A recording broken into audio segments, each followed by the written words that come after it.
Hello, आपण या session मध्ये बिटवाईज ऑपरेटर्स बघणार आहोत. पण बिटवाईज ऑपरेटर्स समजून घेण्याआधी आपल्याला बायनरी डेटा कसा ऑपरेट करायचं हे समजलं पाहिजे. आणि त्याही आधी आपण जी डे टू डे लाईफ मध्ये डेसिमल नंबर सिस्टीम यूज करतो, ती डेसिमल नंबर सिस्टीम बायनरी मध्ये कशी कन्वर्ट करतात हे समजून घेणं महत्वाचं आहे. आपल्या समोर हे तीन स्टेटमेंट आहेत: प्रिंट 12 अँड 4, 12 ऑर 4, 12 XOR 4. आता हे अँड ऑर एक्सऑर हे बीट वाईज ऑपरेटर्स आहेत. मग याआधी मला 12 आणि 4 या ज्या डेसिमल व्हॅल्यू आहेत त्या डेसिमल व्हॅल्यूज बायनरी मध्ये कन्वर्ट करता यायला पाहिजे. आता आपण जी डेली लाईफ मध्ये यूज करत असलेली नंबर सिस्टीम आहे ती आहे डेसिमल नंबर सिस्टीम. ज्या डेसिमल नंबर सिस्टीम मध्ये टोटल 10 डिजिट्स असतात. 0, 1, 2, 3, 4, 5, 6, 7, 8 आणि 9. यानंतर जो 10 येतो 10 is a combination of 0 and 1. मग हे यापैकीच कुठलाही जरी नंबर घेतला आपण तर तो या नंबर्स पैकीच त्या नंबर ऑफ डिजिटचं फॉर्मेशन असतं. डेसिमल नंबर सिस्टीम मध्ये 10 हा बेस असतो. तसं कम्प्युटरला जी लँग्वेज समजते किंवा कम्प्युटरमध्ये इंटरनली जी नंबर सिस्टीम यूज होते ती असते बायनरी नंबर सिस्टीम. आणि त्या बायनरी नंबर सिस्टीम मध्ये फक्त 0 आणि 1 हे दोनच डिजिट आहेत आणि याचा बेस असतो 2. आता या डेसिमल नंबर सिस्टीम मध्ये मला व्हॅल्यू आहे माझ्याकडे 12. तर 12 या व्हॅल्यूला मला बायनरी नंबर सिस्टीम मध्ये कन्वर्ट करायचंय. तर त्याचा एक लॉंग कट आहे. तो लॉंग कट आधी तुम्हाला सांगतो, नंतर मी शॉर्टकट सांगतो.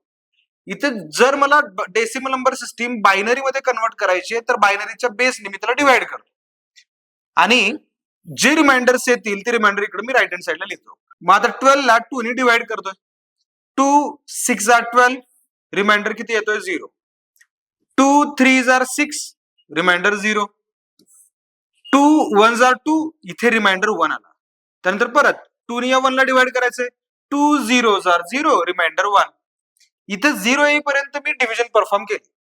आता हे जे काही रिमाइंडर्स मिळाले हे रिमाइंडर्स बॉटम टू अप असे नोट डाऊन करायचे. म्हणजे 12 ही जी डेसिमल व्हॅल्यू होती त्या डेसिमल व्हॅल्यू साठी 1 1 0 0 ही बायनरी व्हॅल्यू मिळाली.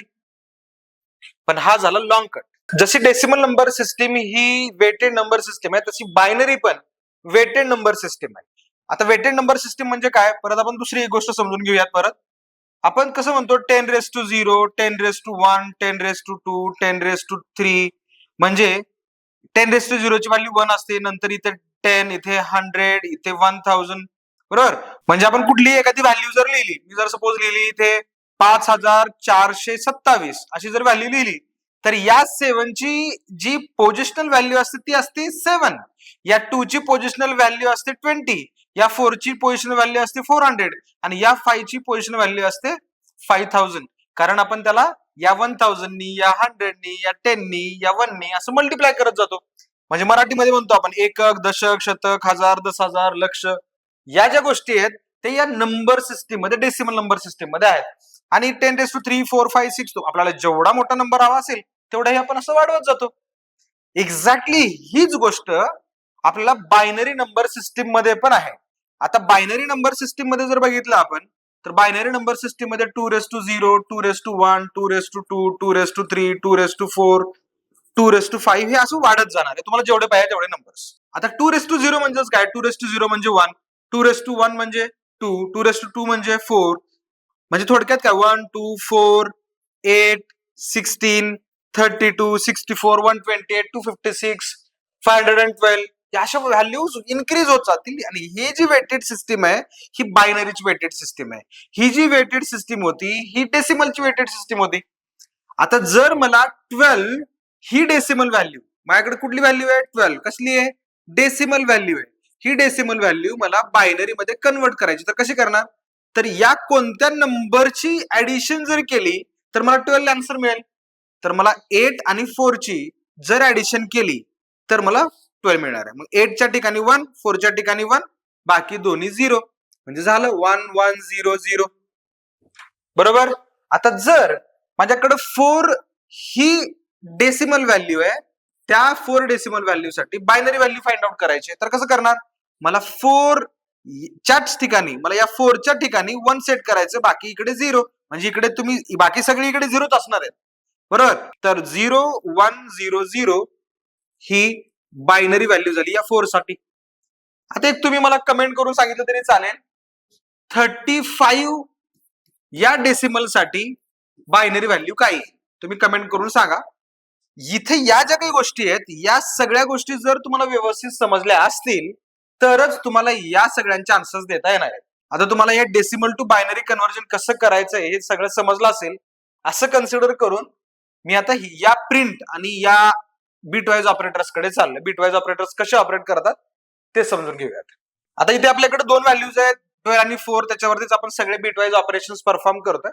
पण बिटवाईज ऑपरेटर्स परफॉर्म करण्याआधी मी तुमच्यासमोर एक सिंपल टेबल प्लॉट करतो. सपोज एक्स आणि वाय हे दोन आपल्याकडे ऑपरेंड्स आहेत. 1 1 0 0 1 0 1 0 असे एक्स आणि वाय ची व्हॅल्यूज. जर एक्स आणि वाय च आपण अँड बिटवाईज अँड परफॉर्म करत असू तर 1 अँड 1 1 एक्सचा 1 आहे, वायचा 1 आहे. 1 अँड 1 जर असेल तरच फायनल आन्सर 1 असतं. बाकी प्रत्येक केस मध्ये आन्सर आपल्याला 0 मिळतं. अँड साठीचं लॉजिक. स्पेशल केस काय अँड साठी? ही दोन्ही इनपुट 1 असतील तरच आउटपुट 1. एक्स ऑर वाय जर असेल तर या केसमध्ये जेव्हा दोन्ही इनपुट एक्स आणि वाय जेव्हा दोन्ही 0 असतील तेव्हा 0, बाकी प्रत्येक केसमध्ये 1. एक्स एक्सऑर वाय जर आपण परफॉर्म करत असू तर एक्सऑरच्या केसमध्ये काय असतं? एक्सऑरच्या केसमध्ये जेव्हा दोन्ही इनपुट सेम असतात, मग ते 1 1 असू दे किंवा 0 0 असू दे, त्या केसमध्ये आपल्याला 0च आन्सर मिळतं. आणि बाकी 1 0 आहे किंवा 0 1 आहे त्या ठिकाणी आपल्याला 1 असं आन्सर मिळतं. तर आता हे या टेबलचा यूज करून आपण याचे ऑपरेशन्स आपण परफॉर्म करणार. आपल्याला काय करायचंय? आपल्याला 12 ही डेसिमल व्हॅल्यू आहे, त्याची बायनरी व्हॅल्यू फाइंड आउट करून घ्यायची. त्याची बायनरी आपण थोड्या वेळापूर्वी बघितली. 1 1 0 0 अशी त्याची बायनरी व्हॅल्यू मिळते.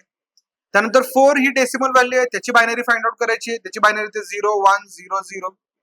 आता या दोघांमध्ये मला पहिल्यांदा अँड परफॉर्म करायचं. जेव्हा मला अँड परफॉर्म करायचा असतो तेव्हा काय असतं? जेव्हा दोन्ही इनपुट 1 असतील तेव्हाच आउटपुट 1. 0 0 च्या केसमध्ये 0 0 0 च्या केसमध्ये 0 1 1 असेल तर 1. अँड परफॉर्म करतो, अँडचा रिझल्ट 1 इथं परफॉर्म करतो. त्यानंतर 1 0 असेल तर 0. आता ही जी काही व्हॅल्यू आहे ही व्हॅल्यू जर मी त्या नंबर सिस्टीमच्या वर ठेवली, म्हणजे नंबर सिस्टीम मध्ये आपली 1 2 4 8 16 32 च्या ठिकाणी आपण 0 1 0 0 हा जो नंबर आलेला आहे तो जर ठेवला तर 1 कोणाचा आहे? 1 4 चा आहे. म्हणजे याचा आन्सर आपल्याला इनडायरेक्टली 4 मिळाला. म्हणजे 12 अँड 4 चा आन्सर आपल्याला मिळालं 4. आता हे जर तुम्हाला अँड चा रिझल्ट कळला असेल तर मी याच्याच खाली ऑर चा रिझल्ट परफॉर्म करतो. ऑर मध्ये काय असतं? ऑर मध्ये जेव्हा दोन्ही इनपुट 0 असतील तेव्हाच 0.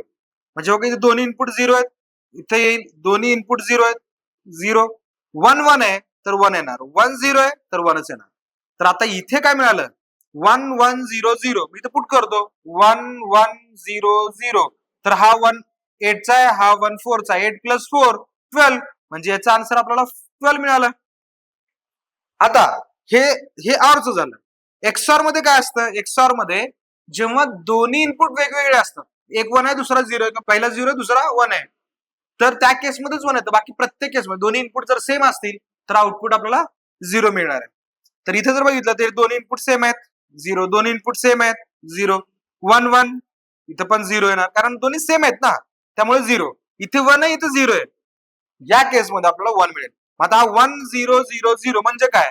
1 0 0 0 म्हणजे हा 8 आहे, तो 8 आपल्याला या केसमध्ये मिळतो. बरोबर?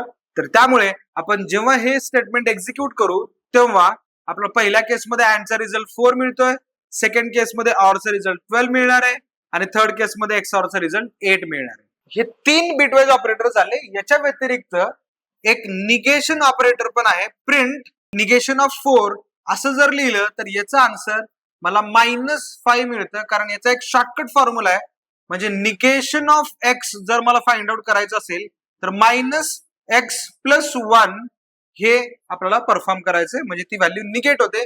हा शॉर्टकट आहे, याच्या मागे बरंच मॅथमॅटिक्स दडलेलं आहे, पण सध्याला हे शॉर्टकट लक्षात ठेवलं तरी चालणार आहे. निगेशनचा रिझल्ट ही व्हॅल्यू ओव्हरफ्लो होऊन आपल्याला मिळते. त्याच्याबद्दल मला सेपरेट 30 मिनिटाचा व्हिडिओ केला तरी पुरणार नाही. त्यासाठी तुम्ही हा शॉर्टकटच लक्षात ठेवा. आणि हे सगळे बिटवाईज ऑपरेटर्स आहेत. आणि बिटवाईज ऑपरेटर्स बायनरी डेटावरतीच परफॉर्म होतात. होप तुम्हाला सगळ्या गोष्टी क्लिअर झाल्या असतील. थँक्यू.